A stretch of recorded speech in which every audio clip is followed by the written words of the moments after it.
ஒன்றாம் தேதி வழக்கு ஆகஸ்ட் 1ஆம் தேதி எதிர்கட்சி தலைவர் ராகுல் காந்தி அவர்கள் காங்கிரஸ் மாவட்ட காங்கிரஸ் கமிட்டியுடைய தலைவர்கள் பயிற்சி முகாம் நிறைவு விழாவில் கலந்துக்கிறதுக்காக வராங்க. 23ஆம் தேதி தொடங்கிய இந்த பயிற்சி முகாம் 1ஆம் தேதி 10 நாள் நிறைவு பெறும். அந்த விழாவில் அந்த நிகழ்ச்சியில கலந்து கொள்வதற்காகவும் அந்த 74 மாவட்ட தலைவர்களுடைய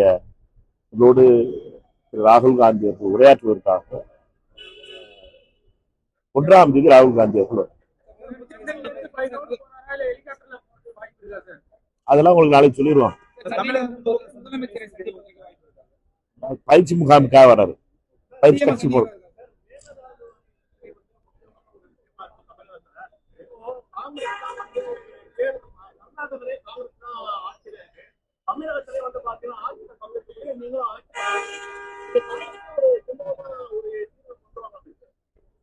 ஒன்று புரிஞ்சுக்கணும்.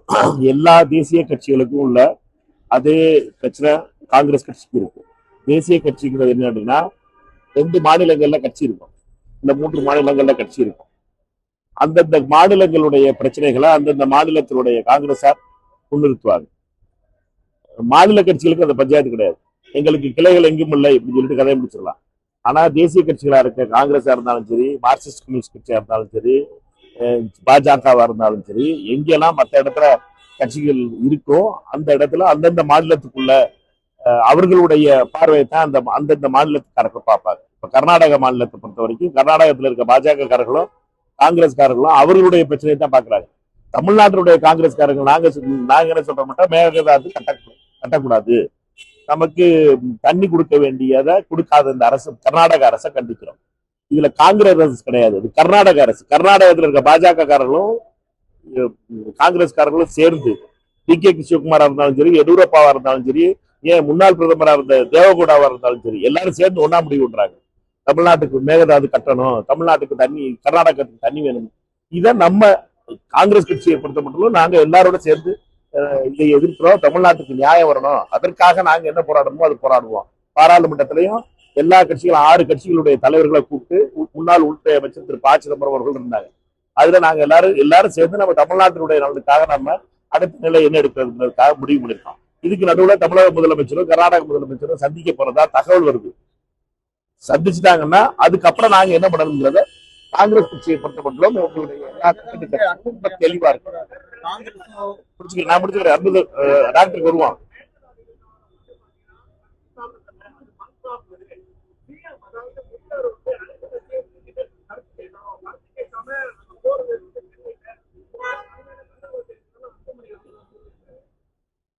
டாக்டருக்கு அது மட்டும் தானே டாக்டர் பேசுறது, வேற எதுவும் பேசிருக்காரா?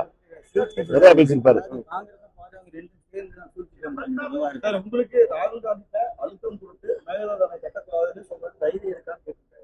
ராகுல் காந்தி பிரதமரா இருக்காரா? பிரதமர் இதுல 3 பேர் தான், 3 கேரக்டர் தான் ரொம்ப முக்கியம். தமிழ்நாடு முதலமைச்சர், கர்நாடக முதலமைச்சர், பிரதமர். 3 கேரக்டர்ஸ் யார் இருக்காங்களோ அவங்க தான் ரொம்ப முக்கியமான முடிவு எடுக்கிறவங்க. எதிர்கட்சி தலைவர் உதயநிதியை பத்தியோ, எதிர்கட்சி தலைவர் ராகுல் காந்தியை பத்தியோ, அங்க எதிர்கட்சியா இருக்க RSO முக்கியம் கிடையாது. கர்நாடகால நீங்க எதிர்கட்சி ஆளுங்கட்சியில யார் பிரதமரா இருக்காங்களோ பிரதமர்கிட்ட போய் கேட்கறதுக்கு தைரியம் இருக்கணும். கூட்டணி கட்சிக்கு ஆதரவு கொடுத்துட்டு இருக்காரு அன்புமணி. அந்த ஆட்சியில NDA-யோட 2 கை தூக்கி நானும் மோடிஜி ஒன்னாதான்னு சொல்லி அன்புமணி காட்டிக்கிட்டு இருக்காரு. அந்த கை தூக்குறவர்கிட்ட பக்கத்துல இருக்காள் தான் சொல்ல வேண்டியதானே, மோடிஜி தண்ணியை திறந்து விடுங்க ஜி, தண்ணி கொடுக்காம எங்க விவசாயம் எல்லாம் செத்துட்டு இருக்காங்க ஜி, இங்க நான் செல்ஃபி வீடியோ போடல ஜின்னு. அதுக்கு தைரியம் இல்ல. இங்க மட்டும் பார்த்தா உங்ககிட்ட மட்டும் தமிழ்ல ராஜி பாருங்க, நாளைக்கு பாருங்க ஜிட்ட போய் எப்படி நிக்கிறாருன்னு பாருங்க. ஒரு வார்த்தை பாராளுமன்றத்துல பேசுறாருன்னு பாப்பது. நான் சொல்றேன் என்னன்னா, நீங்க கூட்டணி கட்சிகளா இருக்கீங்க பாஜகவோட, பிரதமர் முடிவெடுக்கணும். ராகுல் காந்தி பிரதமர் ஆயிட்டா பிரதமர் நாங்க போய் கேட்கலாம். ராகுல் காந்தி எதிர்கட்சி தலைவரா இருக்காரு, பிரதமர் ஆயிட்டாருன்னா பிரதமரான உடனே நாங்க கேட்டு வாங்க வேண்டியது எங்களுடைய பொறுப்பு. இது தமிழ்நாட்டினுடைய உரிமையை கொடுக்கணும்னு சொல்லி கேட்போம். இது உண்மையா நடக்கும். ஏன்னு இதுல அரசியல் பண்ணக்கூடாது. டாக்டர் அன்புமணிக்கு என்னுடைய வேண்டுகோள் எல்லாம் தான் மட்டும்தான் தமிழ்நாட்டுக்கு நல்லது பண்றது மாதிரியும், மற்ற எல்லாரும் தமிழ்நாட்டுக்கு எகென்ஸ்டா பண்றது மாதிரி, தமிழக முதலமைச்சரும் விஜய் அவர்களும் விட்டு கொடுக்கறது மாதிரியும் மற்ற எல்லா கட்சிகளும் விட்டு கொடுக்கறது மாதிரி பிம்பத்தை உருவாக்காதீங்க. அவ்வளவு தமிழ்நாட்டு மக்கள் ஒன்னும் அவ்வளவு ஏமாற்றப்படுபவர்கள் கிடையாது. தமிழக மக்களை பொறுத்த மட்டும் அவர்களுக்கு தெரியும். எல்லாரும் சேர்ந்து தமிழ்நாட்டுக்கு தண்ணியை கொண்டு வரணும், நம்மளுடைய அந்த அணையை கட்ட நிப்பாட்டணும். அணையை நிப்பாட்டுறதுக்கு பல வகையில அந்த அணை கட்டப்பட மாட்டார். என்னையை பொறுத்த மட்டும் மேகதாது அணை கட்டுறதுங்கிறது சும்மா வெறும் வசனம் பேசுறதுக்காக டி.கே. சிவகுமார் யூஸ் பண்றதா தான் இருக்கணும் ஒழிய அங்கே கட்ட விட மாட்டாங்க. எல்லா சட்ட சிக்கல்களும் அவர்களுக்கு இருக்கு. என்ன இது ரொம்ப முக்கியமானது. நம்ம பொறுத்த மட்டும் தமிழகத்துல எல்லாரும் ஒன்னா இருந்து தமிழ்நாட்டுல தண்ணி வர வைக்கணும். நம்மளுக்கு இந்த தடவை வறட்சியா இருக்கு அப்படின்னு சொல்லி கர்நாடகா தண்ணி கொடுக்க மாட்டேன். கரெக்டான நிலையை எடுத்து முதலமைச்சர் கூட்டிட்டு இருக்காரு. அதற்கு உறுதுணையா இருக்கும். இதுல எதிர்கட்சிகள் நாங்க நீ போட்டு சண்டை போடாம கர்நாடகத்துல பாருங்க எல்லா கட்சிகளும் ஒன்னா இருக்காங்க. ஏன்னு கேட்டா அவர்களை பொறுத்தவரை யாருமே டி.கே. சிவகுமாரை குறை சொல்லலையே. இங்க பாருங்க ஆகுனா உடனே முதலமைச்சரை குறை சொல்லிடுறோம். தமிழகத்தினுடைய நலனுக்கு தமிழக முதலமைச்சர் அதுக்காகத்தான் பாடுபட்டு இருக்காங்க. மக்கள் புரிஞ்சுக்கிறாங்க. ஆனா அரசியல்வாதிகள் திரு அன்புமணி போன்றவர்களுக்கு என்ன அங்கே மோடிஜியோட கனெக்ஷன் இருக்கு. ஆனா இங்க நல்ல உள்ள மாதிரி அவங்க பண்ணல இவங்க பண்ணலன்னு கரை சொல்றாங்க.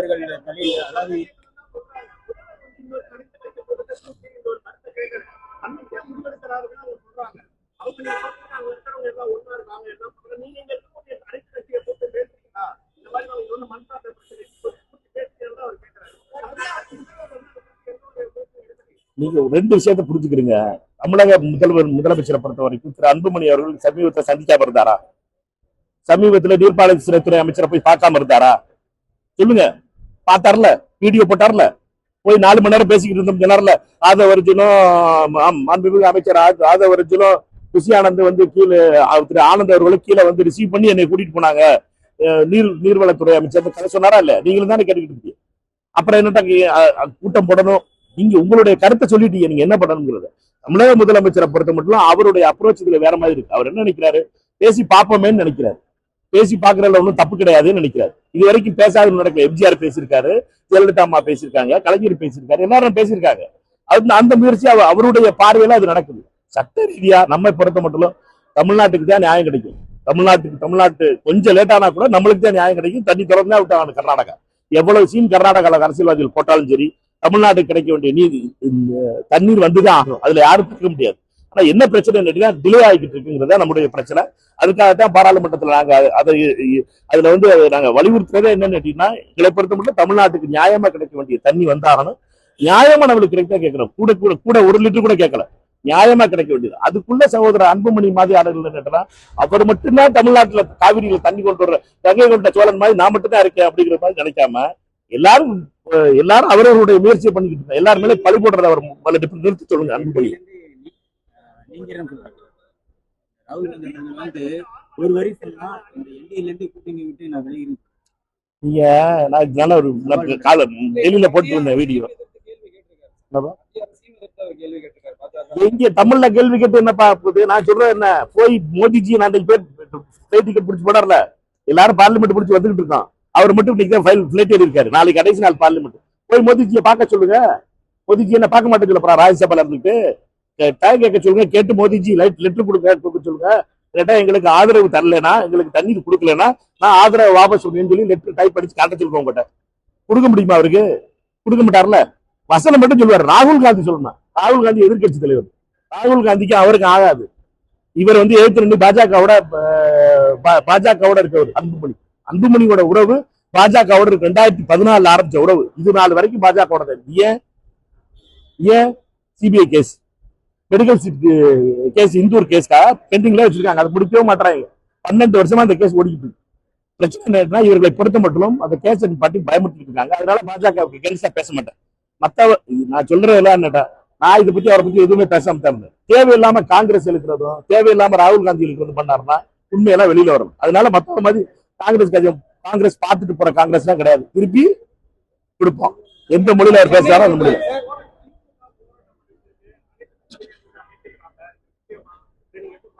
எல்லாருக்கும் போராடுற உரிமை இருக்கு. அது போராடுறதுல நம்ம தப்புன்னு சொல்ல முடியாது. என்னைய பொறுத்த மட்டும் நம்ம அனைவரும் ஒன்றா இருக்கணும். தமிழ்நாட்டில் இருக்க எல்லா அரசியல் கட்சிகளும் தமிழ்நாட்டுக்கு தண்ணி வரணும் தான் பாடுபடுறமே ஒழிய யாரும் தண்ணி வரக்கூடாதுன்னு நினைக்கல. தமிழக முதலமைச்சருடைய அப்ரோச் வேறையா இருக்கு. அவரை பொறுத்த மட்டும் அவருடைய இந்த விஷயத்தை பார்க்கிற பார்வை தமிழ்நாட்டுக்கு தண்ணி வரணும்னு நினைக்கிறார். தமிழ்நாட்டுடைய இன்ட்ரெஸ்ட் தான் ஃபர்ஸ்ட் நினைக்கிறார். அந்த பார்வையில அவரோட சேர்ந்து நிற்கிறோம்னு நான் சொல்றேன். எங்களுடைய பார்வை அதுதான். நாங்க திருப்பி சொல்றோம். மாண்புமிகு தமிழகத்துடைய முதலமைச்சராக இருந்தாலும் சரி, திரு ப. சிதம்பரம் அவர்கள் எங்களுடைய கூட்டத்தில் சொல்லும் போது அதுதான், எந்த விதத்திலையும் நம்மளோட தமிழ்நாட்டினுடைய இன்ட்ரெஸ்ட் நம்ம விட்டு கொடுத்துடக்கூடாது.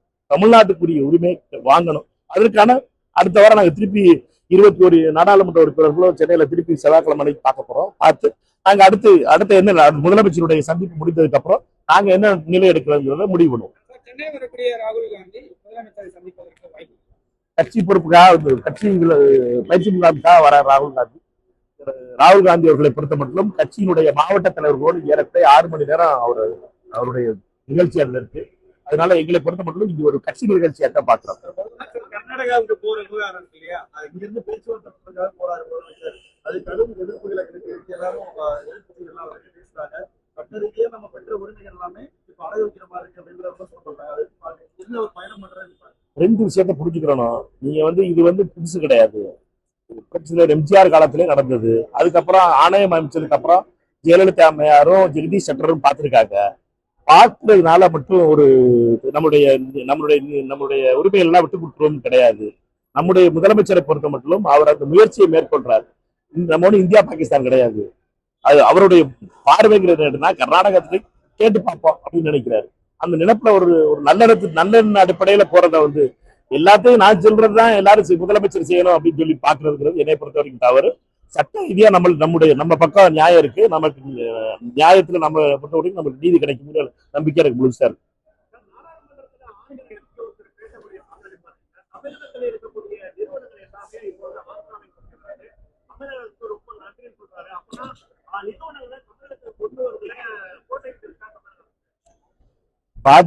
பாஜகவோட ஆதரவோட இருக்க டிடிபி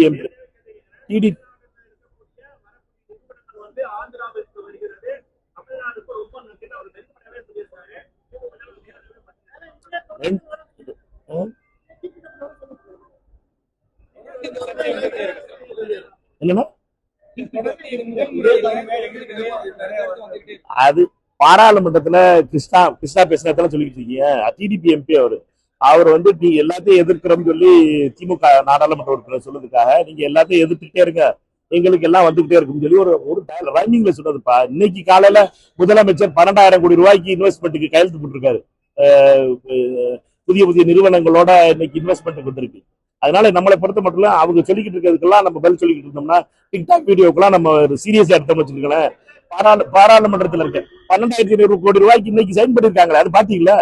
இன்னைக்கு முதலமைச்சர் போய் 12,500 கோடி ரூபாய்க்கு எல்லா நிறுவனங்களும் இன்வெஸ்ட்மெண்ட் பண்ணிருக்காங்களே. இது எங்க தமிழ்நாட்டான இன்வெஸ்ட்மெண்ட் நடக்குது.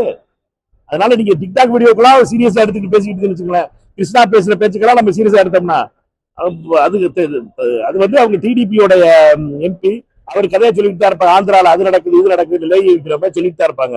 அதெல்லாம் அங்க ஒண்ணு நடக்கல. ஆந்திரால இருக்க பாட்டு நீங்க உங்களுக்கு போய் பாருங்க, தெரியும் ஆந்திராவுக்கு என்ன இன்வெஸ்ட்மெண்ட் வந்துருக்குறது. தமிழ்நாட்டை பொறுத்த மட்டும் இன்வெஸ்ட்மெண்ட்டையும் நம்முடைய தொழில் வளர்ச்சியிலையும் தமிழ்நாடு பெரிய லெவல்ல முன்னேறிக்கிட்டு இருக்கு. அது தொடர்ந்து நம்மளுடைய அரசுகள் எல்லாத்தையும் அதை செஞ்சுக்கிட்டு இருக்காங்க. அதுல எந்த ஒரு குறையும் நம்ம பார்க்க கூடாது.